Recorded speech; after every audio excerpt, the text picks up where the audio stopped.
Welcome to Stuff You Missed in History Class, a production of iHeartRadio.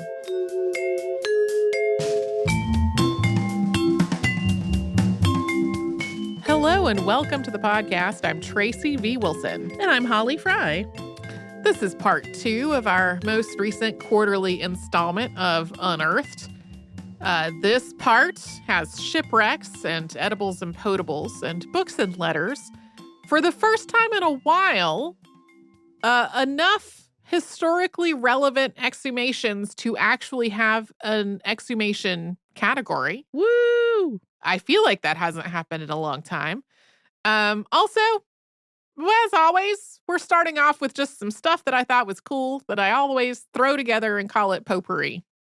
First, DNA research done at the request of Picurus Pueblo has confirmed that nation's ancestral ties to sites in and near Chaco Canyon in New Mexico.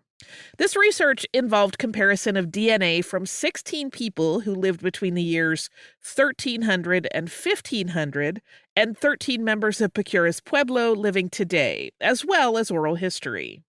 So DNA research can be really controversial among indigenous communities, and for a lot of reasons. This includes a longstanding practice of DNA research being conducted on ancestral remains without the consent of the appropriate indigenous nations living today, and also the use of DNA testing for people to basically claim indigeneity when they don't have an actual cultural connection to an indigenous tribe or nation. In this case, though, Pueblo members and leaders wanted to use this as a tool to hopefully have a greater say in what happens in Chaco Canyon, including decisions around things like oil and gas drilling, and also to try to bridge some gaps in their oral histories.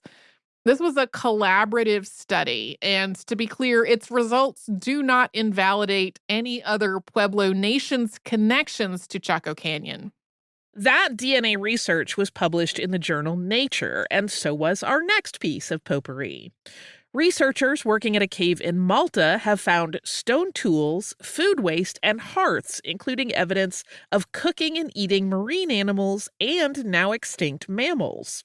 This site dates back about 8,500 years, meaning that people crossed about 100 kilometers or about 62 miles of open water.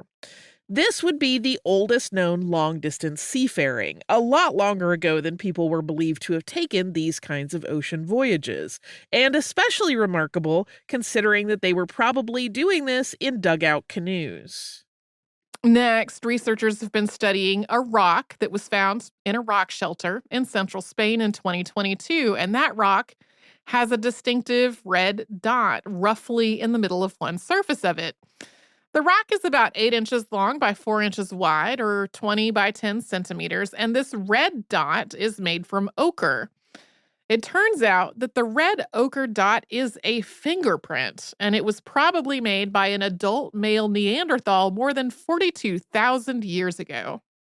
The question is why, and one possible answer is that the rock looks kind of like a face, with indentations at one end that look like eyes, and a ridge leading down from between them that kind of resembles a nose, and another indentation for a mouth. So maybe that Neanderthal put the dot there to add to that effect, marking the end of the rock's nose. If that's the case, this fingerprint is the most complete Neanderthal fingerprint to have been discovered so far. And if it's really like that, if that dot really is supposed to be the nose, then it's one of the oldest known abstract representations of a face. This also ties into questions about whether Neanderthals could think abstractly and symbolically. Like, we know modern humans are primed to see patterns in things and primed to see things like faces in the clouds. And we don't really know if the same was true of Neanderthals. If this person thought that this rock was a face, maybe so. Moving on, archaeologists in the Czech Republic have found part of a Roman soldier's wrist purse made of bronze, which is about 1,800 years old. It's like a little money box that soldiers used, sliding it onto their forearm like a bangle. Only about a third of that purse was found and no coins, but when intact, it could have held about 50 silver denarii. That was almost a full year of pay for a common soldier, so this might have belonged to an officer or to someone whose duties required that they carry larger amounts of money for some reason. This area was not Roman territory at the time this purse would have been worn, but it was an area Marcus Aurelius was hoping to take over. He did not take it over. He later died, and his successor pulled all the troops out of there. Our last little bit of potpourri, archaeologists believe they have figured out what an ornate Byzantine-era bucket discovered at Sutton Hoo was for. Sutton Hoo, of course, is the early English burial site in Suffolk, England. But this bucket predates Sutton Hoo's use as a burial site. It was probably made in what's now Turkey about 100 years before making its way to Sutton Hoo. Pieces of this bucket, which is known as the Bromswell bucket, have been found since 1986, adorned with a hunting scene. Once enough of those pieces were assembled, it was clear that there was also an inscription in Greek reading, "Use this in good health, Master Count, for many happy years." It was believed that this bucket may have been a diplomatic gift to whatever count was being referenced there, and it's possible that the bucket was brought back to England as a spoil of war. There have been ongoing questions about what this bucket was doing at Sutton Hoo. The base of the bucket was unearthed more recently, and that made it possible for researchers to examine what the bucket had actually contained. And it turns out that it contained cremated human and animal remains. So it appears that this vessel was used as a cremation vessel, probably for somebody who was important in the Sutton Hoo community. It's not yet known what kind of animal they were cremated along with, but it is possible that it was a horse. Was there any mention of the possibility that this could have been brought to England and then used as a cremation vessel, maybe not as its initial intent? That is what I think they are saying, yes. Like that someone else just repurposed it. Yeah. Okay. That is the impression that I am getting from it. Okay. This is sort of more than has been concluded about the bucket than before. Gotcha. Time for shipwrecks, starting off with one with a car on it. In April, scientists with the National Oceanic and Atmospheric Administration were using a remotely operated vehicle to explore the USS Yorktown when they spotted a car in the aft hangar deck. The Yorktown was sunk during the Battle of Midway during World War II, and the wreck was discovered in 1998. It's not clear why there was a car on board. Based on what researchers have seen of this car, it seems to be a 1940 or 41 Ford Super Deluxe Woody, and its front plate contains the word ship service and Navy, as well as some other word that's illegible. It's possible that this was a car that officers of the ship would use while the ship was in port. It's also possible that maybe the car was taken on board the ship for some kind of repair. It does appear to have been a civilian model car, though, not one that was made for the military. After the Yorktown was torpedoed during the Battle of Midway, Captain Elliot Buckmaster ordered the crew to jettison as much heavy equipment as possible to try to keep the ship afloat. It is not clear why they did not drive or throw that car into the ocean. Mysteries. Archaeologists in Barcelona have been working at a site that's going to be home to a new scientific research complex, and they have found the hull of a medieval ship believed to date back to the 15th or 16th centuries. What remains of the ship consists of about 30 wooden ribs held together by wooden pegs and iron nails. The plan is to eventually remove and conserve this ship, but for now, it's been recovered to preserve the moisture in the wood, because it's been waterlogged for years. It would fall apart almost instantly if it were simply dug up and allowed to dry out. It's been dubbed Ciutadella 1 because the site where this excavation is going on is near Barcelona's Ciutadella Park.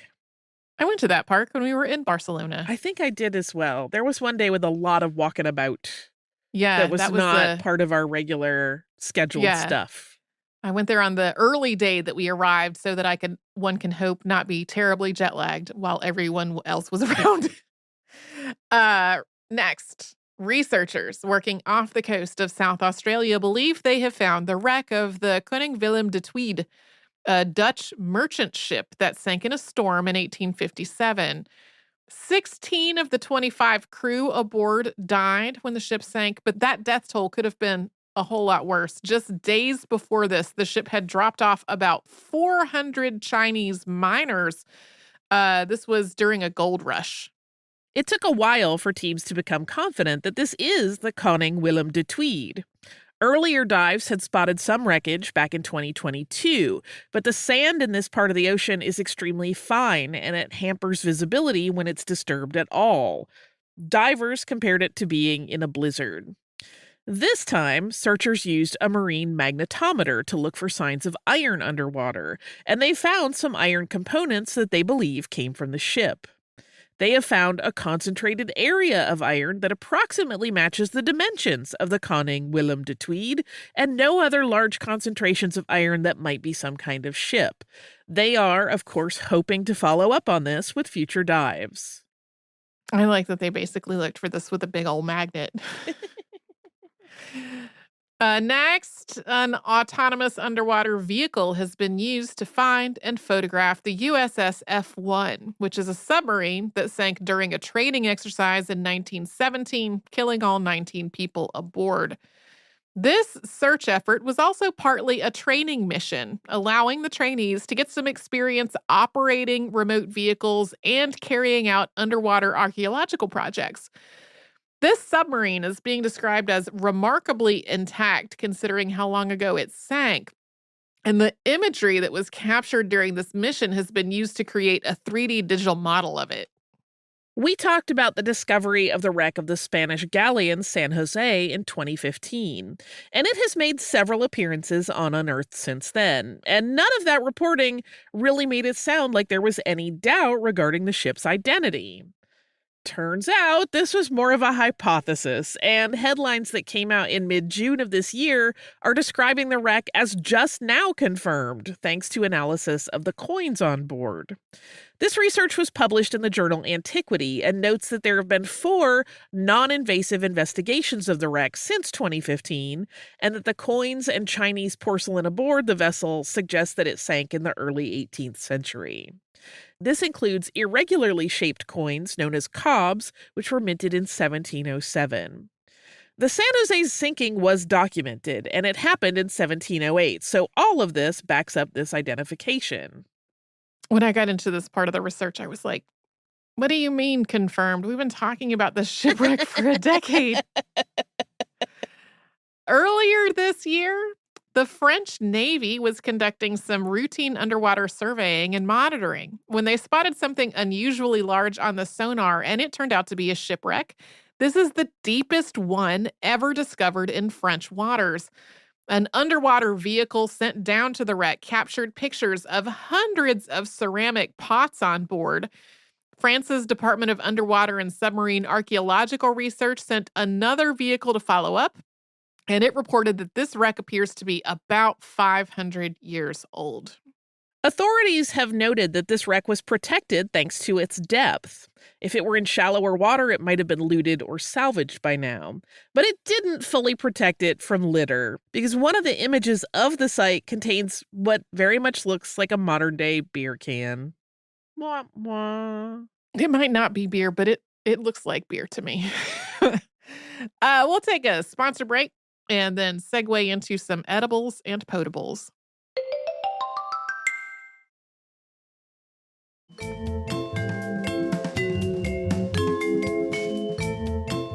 Now we have some edibles and potables.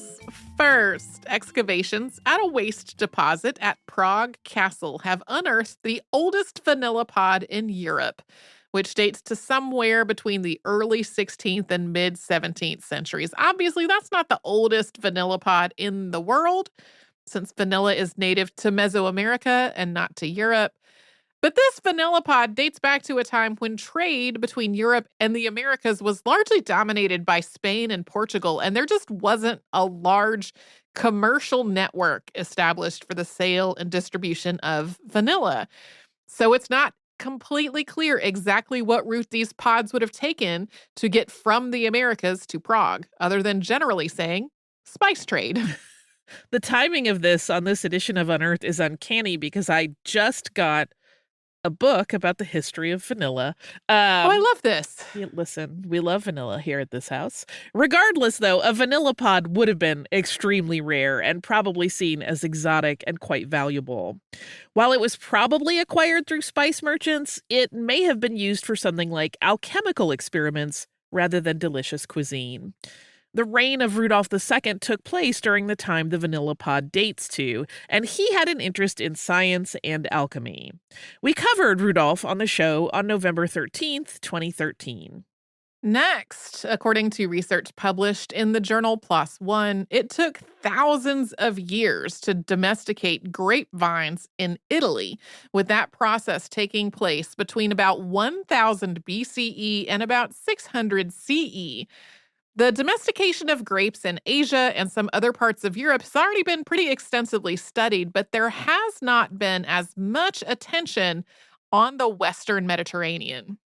This research involved analyzing more than 1,700 grape seeds from 25 archaeological sites. The seeds that were from before 1000 BCE all had the hallmarks of wild grape seeds. Then, over the centuries, there were more and more seeds that were more similar to modern domesticated grapes, although still with a lot of variety among them. Sites dating from the year 700 and later had lots of grape seeds, with virtually all of those seeds closely resembling modern seeds. In addition to suggesting that this was a very gradual process, it also suggests that growers continued to mix wild and cultivated vines for centuries, experimenting with different combinations and varieties. Archaeologists working at Kuloba Mound in Turkey found a loaf of bread at a 5,300-year-old house. This is the first time a nearly intact loaf of bread has been found at this site where archaeological work has been going on for about 30 years. Usually when they find some kind of baked goods, it's crumbs, or maybe some amounts of unbaked dough rather than a mostly intact baked loaf. This bread was made from wild emmer wheat as well as lentils, and the dough was fermented before it was baked. This loaf has been put on display at the Eskişehir Archaeological Museum, and the museum also commissioned bread made from the same recipe from that municipality's public bakery. The bakery uses a grain that's similar to emmer wheat, as well as lentil flour, lentils, and bulgur. This bread comes in packaging that has information about the Kuloba Mound, and it's been very popular, with the bakery selling out of its stock every day. I don't think I could love this story more. I would buy this bread in a second, yeah. Instantly. Next, research in the Roman city of Palencia on the island of Majorca suggests that fried thrushes, which have long been established as a delicacy that was served in fancy banquets, were also a favorite of working class people. This comes from a study of animal bones in a cesspit that was connected with a taberna, which was kind of like a Roman fast food restaurant or food kiosk. There were pig bones and seashells in the cesspit, as well as lots and lots of thrush bones. Most likely, thrushes that were served at lavish banquets were fattened up and prepared very elaborately, while the ones that were sold out of this taberna were probably just caught in nets during their migration and then spatchcocked and fried. Speaking of birds, according to research published in the journal IBIS, International Journal of Avian Science, people living in northern Morocco about 15,000 years ago feasted on a large bird known as the great bustard during funerary rituals, as well as burying these birds with the dead. This was part of research into today's great bustards, which are critically endangered. There are only about 70 of them living in 2 small areas in Morocco, and they're genetically distinct from great bustards living in Spain. Dr. Joanne H. Cooper, lead author on this paper, has expressed hope that confirmation of the great bustard's presence in Morocco and their clear cultural importance historically will help spur action to preserve the tiny population that's still living today. Next, archaeologists from Dartmouth College, at the request of Menominee tribal authorities, have been studying indigenous farming methods in Michigan's Upper Peninsula. This is a forested area with a cold climate and a short growing season. Using drones and remote sensing technologies, they have found evidence of one of the most complete ancient agricultural sites in the eastern United States, with a lot of that site still intact. This field system was in use by about the 10th century, and it continued to be used for about 600 years. It has raised, ringed garden beds, and one of the foods that was grown here was maize. That's a plant that was native to a much warmer climate, so it probably would have been tricky to grow here, as well as beans and squash. And of course, those are often described as the Three Sisters. This system is much larger than was previously believed, about 10 times larger, and part of it extends beyond the survey area that was part of the study. Archaeologists estimate they've mapped only about 40% of the site. Next, research published in the journal Frontiers in Nutrition presents a hypothesis that our early ancestors were smoking meats to prolong their shelf life as long as 1 million years ago. The author's argument is that we don't have a lot of evidence for early humans and other hominid ancestors intentionally using fire more than about 400,000 years ago. But there are sites that are older than that where there's evidence of fire existing, but not along with the charred meat or bones or things that you would expect if that fire was being used for cooking something. So the hypothesis here is that early humans were using fire, but only sometimes, to smoke the meat of very large mammals in large quantities so that it could be preserved, not on a more day-to-day basis to cook individual meals. In this case, the fire would have also served the dual purpose of keeping predators away from that meat as it was being smoked. An interesting hypothesis. Indeed. Not really an experiment to establish whether that hypothesis is correct. Research published in the journal Science Advances has reported the earliest evidence of rice in the Pacific Islands, found in an ancient cave site in Guam. This most likely would have been transported east from the Philippines about 2,300 kilometers away, roughly 3,500 years ago. It's not clear whether this rice was used for food or for ritual purposes, but it would have been difficult to grow in the area. This find is also being used to support the idea that the first people to arrive in Guam and nearby islands had traveled there intentionally, that they were not simply blown off course, since they had brought culturally meaningful plants like rice with them. Yeah, there's a growing body of evidence of people, especially in the Pacific, taking longer voyages than was thought by the field of archaeology. Earlier than we thought that started happening. That's come up, I feel like, in the last 2 or 3 years of Unearthed especially.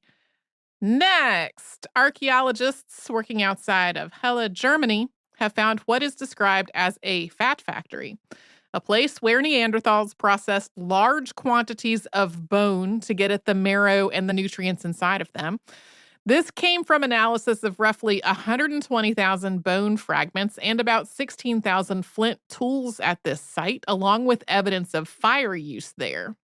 This process involved smashing bones with stone hammers and then boiling them for several hours, then skimming the fat from the surface of the liquid. This is a time and labor-intensive process, and one that requires lots of fuel to keep those fires burning. So archaeologists speculate that Neanderthals tried to make this process more efficient by bringing animals they had hunted to a designated place to do this all at once, rather than processing every animal carcass when and where it was hunted. Yeah, unlike the earlier Neanderthal and fire thing.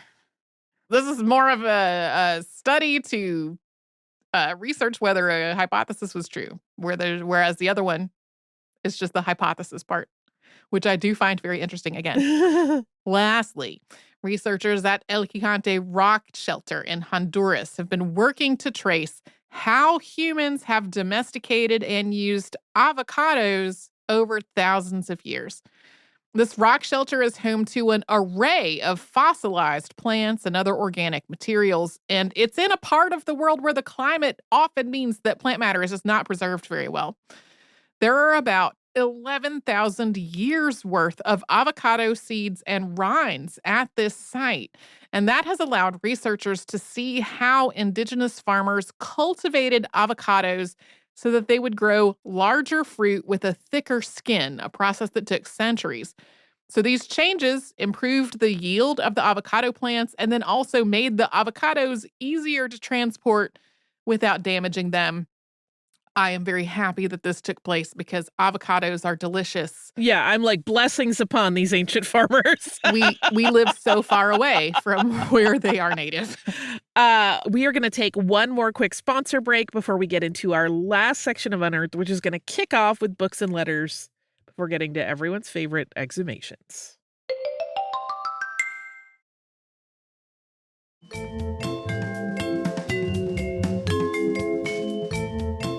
Now, with books and letters, it was not at all unusual for books to be bound in animal hide during the medieval period, but researchers working with a set of volumes at Clairvaux Abbey in France noticed that the hide did not look like it had come from an animal that would typically have been used for that purpose. That they would have expected to see things like boar or deer hide. But this didn't look like either of those.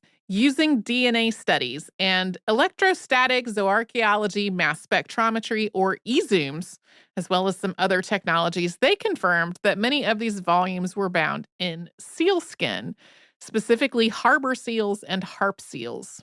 It's speculated that these hides were chosen for their color. These books were bound by Cistercian monks who were known for their use of the color white. These book bindings look brown today, but when they were originally made, they would have been white or light gray. These seals, of course, do not live anywhere near this abbey, so these monks must have traded for them. The DNA research that was part of this study suggests that the harbor seal skins came from Scandinavia and Scotland, and that the harp seals came from Iceland or Greenland. All of these places would have been connected through the Hanseatic League. It's possible that these monks did not know what kind of animal these skins came from. There aren't many references to seals in medieval literature outside of the places closer to where those animals actually lived, and the few that do exist depicted them as a four-legged animal with a head like a wolf. That honestly kind of delights me. That the pictures of these did not look anything like what the animals look like. Next, the Cultural Heritage Imaging Laboratory at Cambridge University Library has digitally unfolded a 13th century manuscript that had been repurposed as part of the bindings of a 16th century property record. This allowed experts to study and analyze what that manuscript contained without physically unfolding it, which probably would have damaged it and possibly could have destroyed it. Turns out it is part of the French Suite Vogue du Merlin, or Merlin, part of the medieval Lancelot Grail cycle. The text that this manuscript contains is a rare continuation of the King Arthur legend that exists in only about 40 known manuscripts today. This process involved high-resolution, multispectral imaging, CT scanning, and hundreds of images, some of them taken using mirrors, prisms, and other tools, which were then assembled into a fully openable 3D reproduction of the document. We've talked about a couple of digital unfolding projects on Unearthed before, and I always love them. Yeah. I love that we are getting more and more ways to look at things that we could not have opened otherwise.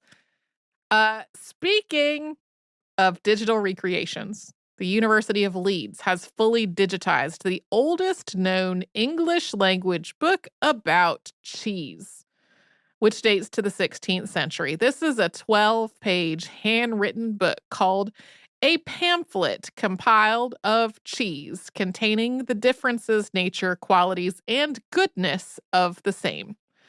pamphlet in that title is spelled Pamflyt, which is delightful. Scans of this book and a transcript of the contents are both available at the University of Leeds Library. On the website, you can go look them up if you want. Food historian Peter Breers has described this as probably the first comprehensive academic study of a single foodstuff to be written in the English language. According to research published in the journal Shakespeare, William Shakespeare may have had more of a relationship with his wife Anne Hathaway than is commonly believed.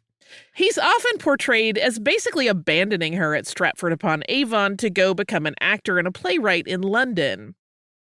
But this research suggests that a letter, first unearthed in 1978, addressed to a good Mrs. Shakespeare, may have been a letter to Anne. This letter notes the death of a man named Mr. Butts, who had previously asked Mr. Shakespeare for money to cover the care of Mr. Butts's son, John. This letter asks if Mrs. Shakespeare might pay her husband's debt. So it is not conclusively proven that the Shakespeares connected to this letter are William and Anne. But there were only 4 married couples named Shakespeare in London at the time. This letter was also found in a book that was printed by Shakespeare's neighbor, Richard Field. Field also published some of Shakespeare's work. There was a connection there. So all of this is kind of circumstantial. But if this really was a letter to Anne Hathaway, it does suggest that she had ongoing contact with her husband and even that she lived with him in London at some points and that she was part of his social and financial circle. People would think that if they wrote to her about something relating to her husband, they might get a favorable response. Next, researchers in China are using poetry to track the decline of the finless porpoise in the Yangtze River. The finless porpoise is the only known freshwater porpoise in the world, and today there are only about 1,800 of them remaining. But since the number and range of these porpoises has only been systematically tracked for a few decades, researchers haven't had a thorough sense of how large their population used to be or where in the river they have lived. This new research, published in the journal Current Biology under the title Range Contraction of the Yangtze Finless Porpoise Inferred from Classic Chinese Poems, combed through databases of historical Chinese poetry and found more than 700 references to these porpoises. About half of those references mentioned where someone had seen them. Based on this work, researchers estimate that the range of the finless porpoise has decreased by 65% since the Tang Dynasty, which spanned from 618 to 907 CE. The vast majority of that decline happened in the tributaries and lakes that are connected to the river, and just looking at those bodies of water, the porpoises have lost more than 90% of their range. While this decrease was gradually going on for centuries, it really plummeted over the last century, largely due to human activity, including the building of a dam. In 1946, Harvard Law School bought what it thought was an unofficial 1327 copy of the Magna Carta for $27.50. It was described as, quote, somewhat rubbed and damp-stained. But after seeing digitized images of the document, Professor David Carpenter of King's College London started analyzing it, eventually collaborating with Nicholas Vincent of the University of East Anglia, and they eventually concluded that it dates from King Edward I's reissue of the Magna Carta in 1300 and is an official copy. This conclusion comes from its similarities to the format and handwriting used on the other copies that are known from the year 1300, and the fact that it adheres exactly to the 1300 text. That makes it one of only 7 surviving documents from that reissue. It also makes it worth a lot more than $27.50, even adjusted for inflation. And in our last book-related find, researchers at the University of St. Andrews have developed a tool that can be used to detect poisonous substances in historical books, like arsenic, which was often used with copper to make an emerald green pigment that was also used in wallpapers. A lot of the time, it's possible to handle and examine books that have these pigments in them without having any kind of negative health effects. But for people who are doing ongoing research or just trying to maintain collections that have a lot of these pigments, there can be health risks. This has led some libraries to restrict the access to some of their collections, kind of out of an abundance of caution, but also with the reality that, like, they're covered in a pigment that is full of arsenic. The university collections department worked with the School of Earth Sciences to make an instrument that shines different wavelengths of light at the book and measures how much light is reflected back. Emerald green has a distinct pattern of reflections, so this can allow staff to quickly screen books for this toxic pigment. And now we will move on to exhumations. And as we said earlier, it's been a while since there have been enough historically relevant exhumations to have a whole section of them for Unearthed. First, in 1971, a train derailed near Salem, Illinois, injuring more than 150 people and killing 11. One of those 11 victims was never identified, but Henry Morton, a journalism student at the University of Missouri, has been working to change that. After Morton's research into this derailment, the Salem City Council approved the exhumation of the unidentified body with the hope of identifying who this is. Funds for the project were donated by the DNA Doe Project and the Salem Tourism Board. The grave in question was exhumed in June, and it turned out that multiple people had been buried in it. As of the research into this episode, it was not clear how many people. Definitely at least 2 and possibly 3. And it's also not clear whether one victim of the derailment was buried in a grave with at least one other person, or if there were really more than 11 people who were killed and these are all victims of the crash. It will probably be several weeks at the very least before DNA test results are available to hopefully clear some of this up. Yeah, maybe an update in a future Unearthed. Next, back in 2018, we talked about the Bon Secours Mother and Baby Home in Tuam, Ireland, which was a home for unmarried women and their babies that was run by an order of Catholic nuns until 1961. In 2014, local historian Catherine Corliss had uncovered the fact that 796 children had died at this home. There were death certificates, but not burial records for most of them. In 2018, it had been announced that the site of a mass grave at the former home would be fully excavated with all of the bodies exhumed and, if possible, returned to surviving family members. We've had a couple of updates about that since then, but this time, in June, 11 years after Corliss's report on the home and 7 years after the decision to excavate, work actually began at the site. This work is expected to take at least 2 years. And lastly, for the exhumation news, today, Poland and Ukraine are allied against Russia, but these two neighboring nations have a history that has been, at times, incredibly contentious and violent. And that has continued to affect their relationship to one another today, even as they are allies against the common enemy. During World War II, a nationalist group called the Ukrainian Insurgent Army massacred Polish civilians in areas that are considered Western Ukraine today, but at the time were Eastern Poland. Eventually, Ukraine and Poland started cooperating on projects to exhume Polish people from what's now Ukrainian territory. But then in 2017, the government of Ukraine issued a moratorium on these exhumations. This was after several Ukrainian insurgent army monuments and memorials were destroyed in Poland.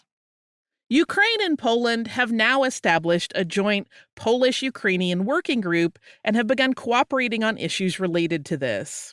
In April, Ukrainian and Polish researchers worked together to exhume Polish victims of the 1945 Volyn massacre, which was perpetrated by the Ukrainian insurgent army. At that time, the region was occupied by Germany. Poland's Minister of Culture and National Heritage has also announced that exhumations are expected to take place in what used to be Zbojska, Poland, later this year, where an estimated 120 Polish soldiers were killed in combat against Nazi Germany in 1939. Zbojska is now part of the city of Lviv, Ukraine. And we will end this installment of Unearthed with one short PSA. If you're visiting the Giant's Causeway in Northern Ireland, please do not jam coins into it. Coins degrade very quickly there because of the salty air, and as they do, they expand, which puts pressure on the basalt columns that make up the causeway. This is the thing people have been doing, and decaying coins are also leaving streaks of various metals on the rocks there. Conservation specialists have done a test project to remove the coins in one part of the causeway, which was successful, so it's hoped that a bigger project can be taken on to take care of the rest of the site. Giant's Causeway is both a National Nature Reserve and a UNESCO World Heritage Site. And that is the end of our Unearthed for this quarter. We'll talk about various things on Friday, I am sure. And I have another national park related listener mail. Fabulous. This is from Amelia, and Amelia said, "Hi, ladies. I already had a trip planned when your episode came out. My partner loves going on drives, and I love national parks. So I thought a trip to Shenandoah was the perfect weekend away for his birthday. We drove the whole length of Skyline Drive, and he pulled into all the overlooks that had information boards for me. My favorite overlook was at a little stand where you placed your phone and took a picture and uploaded it to Chronolog to show the time lapse of the ecological changes. There is a link to this website here in the email. I'm attaching pictures of us with our four-legged child, Zella, a 10-year-old staffy mix who loves car rides just as much as we do, and my photo for the time lapse, Amelia. Number one, I did not know that this existed until we got this email. It is that Pass Mountain Overlook. This currently, as of this minute, on July 15th, 2025, there are 9,620 photos from 9,059 contributors. And if you hit play on it, it gives you all of these pictures from folks' phone going from September 30th of 2020 all the way until now. So super, super cool. If you Google the words Pass Mountain Overlook Chronolog, it'll take you right to it. So that is super duper cool. Also, very cute dog. A white dog making a kind of simultaneously to me happy face. And I think maybe just wants to jump down and start running around. That's the impression that I get. Boy, do I love the idea of a drive that suits one partner and all of the historical signs that suits the other partner for a trip together. Super good. Very lovely thing to do for a birthday. And what a great picture of the mountains from this overlook in Shenandoah National Park. Thank you again, Amelia, for this email. If you would like to send us a note about this or any other podcast, we're at History Podcast at iHeartRadio.com, and you can subscribe to our show on the iHeartRadio app and anywhere else you like to get your podcasts.